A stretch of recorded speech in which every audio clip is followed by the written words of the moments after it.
Acquired from an antique shop in New York City, this map of Novi Belgi, or New Netherlands, captivated the guests, leading them to purchase it in 3 installments totaling $600. This Dutch propaganda map showcases the region during the Dutch settlement, emphasizing the lucrative fur trade, especially for beaver pelts used in top hat production. The map showcases an early depiction of New Amsterdam, now New York, portraying the area as an outpost settled by the Dutch. The map features indigenous geography like longhouses and place names, highlighting the indigenous knowledge that influenced Dutch exploration and settlement. Sensitively depicting the Lenape indigenous people, the map provides a window into a time when the region was being mapped and settled by the Dutch. This map is considered the last issue of the map and is valued between $5,000 and $6,000 due to its historical significance and rarity. That's very nice. Totally unexpected. Thank you. I love New York. He inherited a pocket globe through his great-grandmother, who moved from Switzerland to the United States in the mid-1800s. This globe has imagery on the cover and is housed in a fox leather box.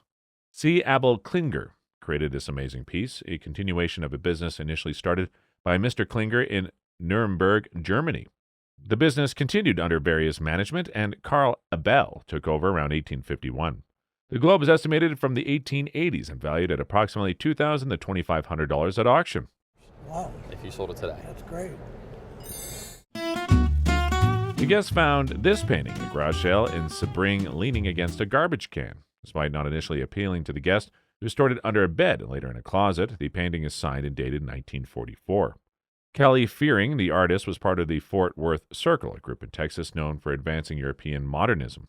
The painting depicts a scene reminiscent of Edward Hopper with elements of surrealism and a slightly depressing tone, likely influenced by the Second World War. The painting, done in watercolor with some gouache, is estimated to be worth between $5,000 to $8,000 at auction.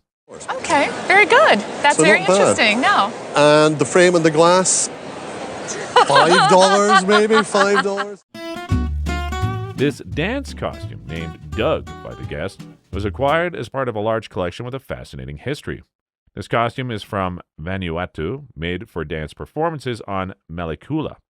Featuring boar tusks, natural fibers, and clay elements, this costume reflects the cultural and artistic traditions of the Malekula.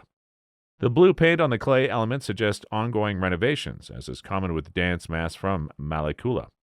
The authentic dance costume was made for actual use and not for sale, highlighting its cultural significance and histories. Estimated to be part from the early to mid-20th century, this costume holds a value of $3,500 to $4,500 at a reputable auction or gallery, making it a valuable and culturally rich piece of art. Oh, wow. Okay. The guest recounted an interesting story of acquiring letters and a cigarette box that originally belonged to her uncle. After his passing, it was inherited by his wife, then by her son, and finally purchased by the guest for $1,000. The guest's uncle had gone to school with President John F. Kennedy and had been lifelong friends with him. The appraiser examined both letters, noting authentic signatures for Robert F. Kennedy on one of them. So it's very unusual to see something that in fact has a signature that is authentic. The first letter was about the Equal Employment Opportunity Conference, and the other referenced JFK. The letters were noted to have charred edges due to damage from a house fire in which the guest's uncle lost his life. The other item examined was a cigarette box, which was a wedding gift to the guest's aunt and uncle from JFK. The appraiser identified it as a wonderful piece of Kennedy memorabilia. The total value estimated for all the items together was about $11,050 to $16,500. Seriously. One would look at these carved wooden dogs and be fooled into believing they are exquisite bronze statues. When you first brought it up, I thought we had this great bronze dog. However, these are exceptionally carved wooden dogs of the ornate black forest style. This carving tradition began in Germany and Switzerland in the early 19th century. The frisky dogs and realistic fur can be attributed to the signature style of Walter Maeder. Maeder was celebrated for capturing the essence and personality of dogs in his carvings, specializing in realistic fur texturing and expressive faces that mirrored the breed. The guest inherited these carved wooden dogs that have been in his family for years, although there are a few repairs. Yes. This leg came off. Yep. I can't tell what's going on across the face here. At auction, these carvings would sell at $20,000 to $25,000. and if that's surprising, it would have an insurance value of $50,000. 50,000? The guest brought this federal inlaid mahogany sideboard, dated back to about 1785 to 1795, has been a cherished family heirloom. Federal sideboards like this evolved in America when specific rooms, such as formal dining rooms, became more common in the late 18th century. The sideboard, originating from Connecticut, was designed to display wealth and treasures, featuring intricate details such as Chippendale-style brasses and Connecticut-style lightwood inlay. While the current brasses are not entirely fitting, replacing them with an oval federal poles would enhance the piece's appearance. In today's market, it's valued between $20,000 to $25,000, making it a prized possession for any collector. Are you pretty happy? Oh, yes. She owns a Tiffany & Company pocket watch with a fob set with dematoid garnets. The owner received it from her husband, whose father was known in New Orleans as Diamond Jim Morin. The item was a Tiffany & Company signature on the dial, movement, and back. The dematoid garnets were rare and mined in Russia in the late 1800s to early 1900s. This is definitely worth more than emeralds. It's estimated that the value of this piece at $10,000 to $15,000 at auction. Wow! Hey, Ann, we're going to Italy. This piece represents a significant time in American history. It shows the 1864 presidential campaign flag of the then President Abraham Lincoln. Lincoln was the 16th President of the United States.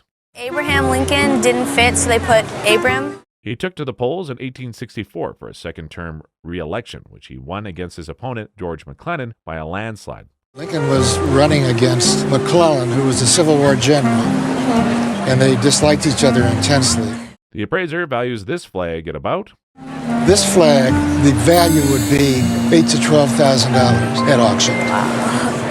In 2020, the value rose to between $10,000 to $15,000. What do you think the value will be today? Let us know in the comments. The guest brings this exquisite sand bell, which she inherited from her father. The sand bell is made of blown glass. And they had to turn it upside down, right? And fill it somehow, right? Because there's no opening up here on the top. The delicate nature of the sand filling showcases the level of craftsmanship put into this piece.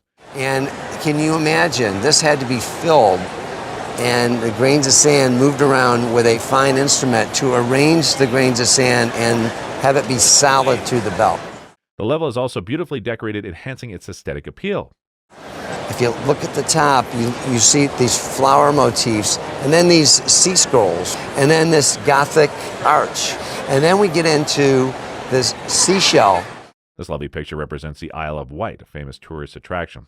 There's also a figure of Britannia with a trident and an oval portrait of Queen Victoria, the queen at that time. And then you go around to the side, and these amazing windows with a Gothic peak on the window, and a waterfall on the back. This piece dates from 1850 to 1865, probably in the south of England. There's a slight crack on it, and this doesn't significantly affect its value. There is a similarity of this piece to rare sand bells made by Andrew Clemens. And he made some amazing sand jars also. The thing is, if it's by Andrew Clemens, it's worth a multiple of what it's worth as an English piece.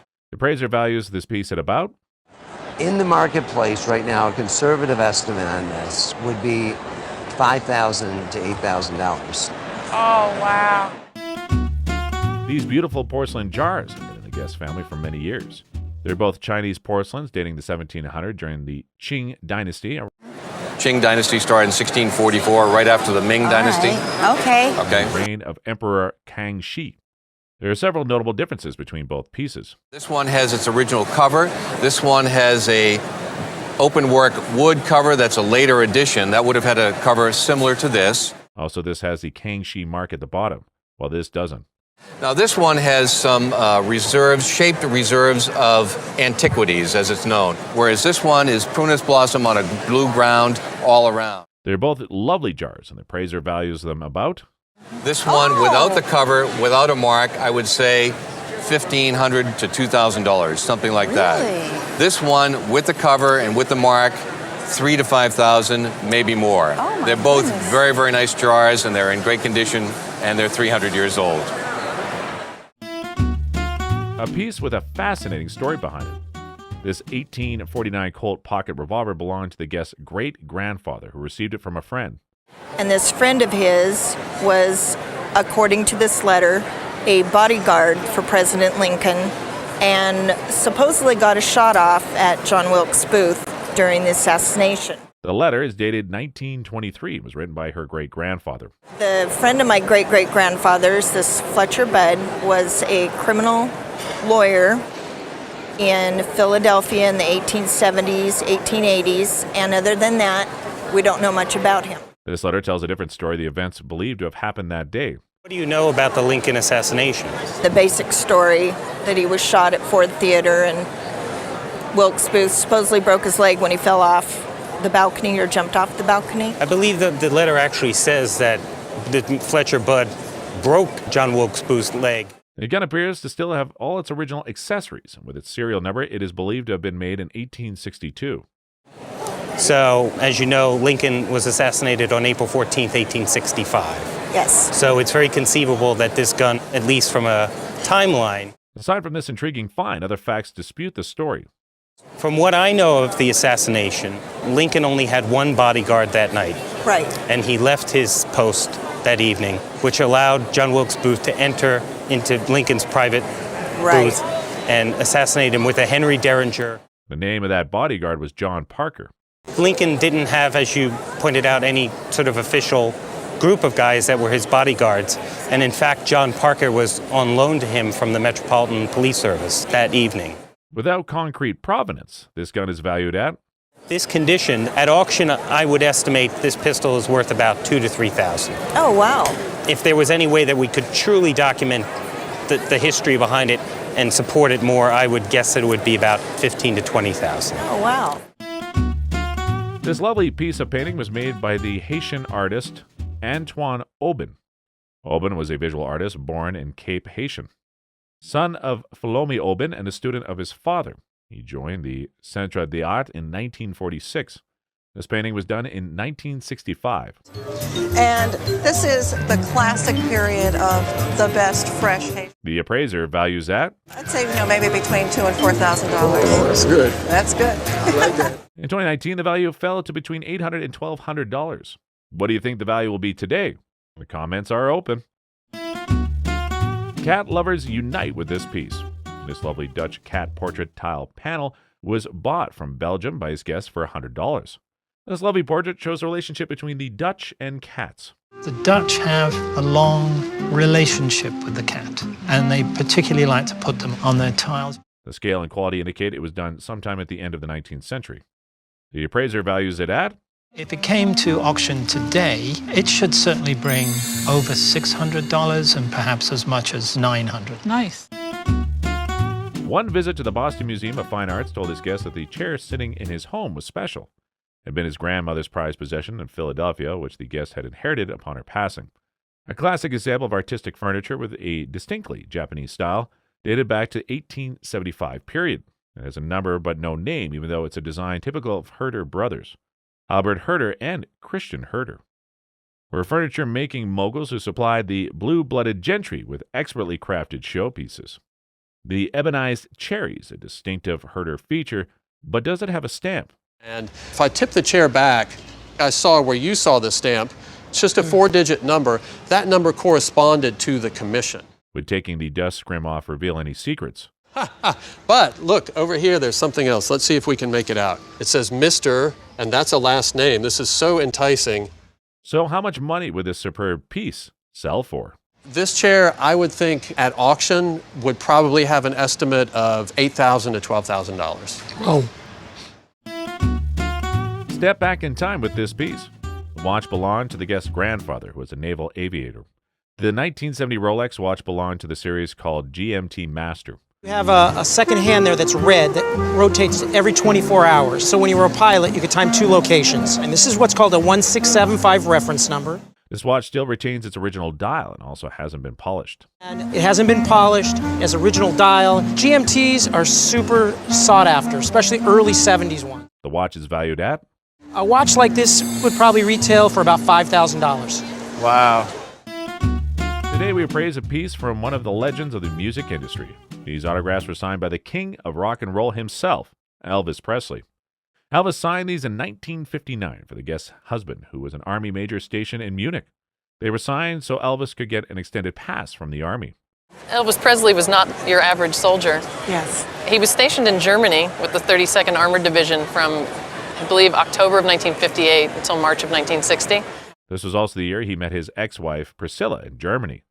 The appraiser has this to say about the signatures. It's a nice signature. He even put the A for Aaron. He was very official, Elvis A. Presley.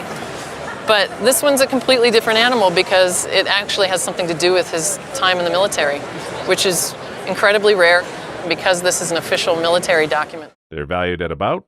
This signature would probably sell for about $1,000 to $1,500. Because this is an official military document, this would be more of a $3,000 to $5,000 signature.